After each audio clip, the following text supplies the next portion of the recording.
Hello Eternum and welcome to KOTT News, Eternum's #1 source for news, and this is the War Report. No change in the dynamic of Eternum last night as the great houses of the island settled in for the weekly reset.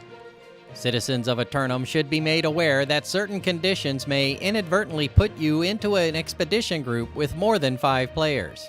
Don't be enticed by the extra mutations available, and be sure to avoid participating in an oversized party.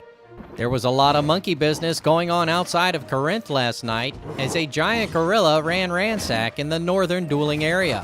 The gorilla was eventually subdued by the local citizens before any casualties were reported. Returning to our ongoing coverage of the Season 3 Rise of the Angry Earth reward track, and I just can't believe how generous it is.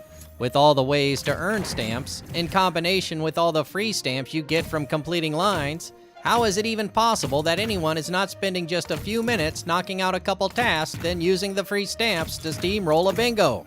Leave a comment below if you've got more free stamps than you know what to do with too. Looking at the weather, and despite the corruption assault on downtown Phoenix last night, Eternum will be pleasant all afternoon. And it even looks like the night's action will be slight, with only one army marching on the southern peninsula of Cutlass Keys. 3 lineup submissions for Simulated Fantasy Combat Resolution tonight, brought to you by LARPco. Remember, if it isn't LARPco, it's cardboard. Up first, the Marauders of Pharmaceuticals assail the Covenant hero worshippers of the Outcasts for control of the always uncontrollable Restless Shore. Pharmaceuticals, taking 2 offenses tonight, do have the roster to fill them both mostly, but citizens itching for war might want to sniff around for a slot.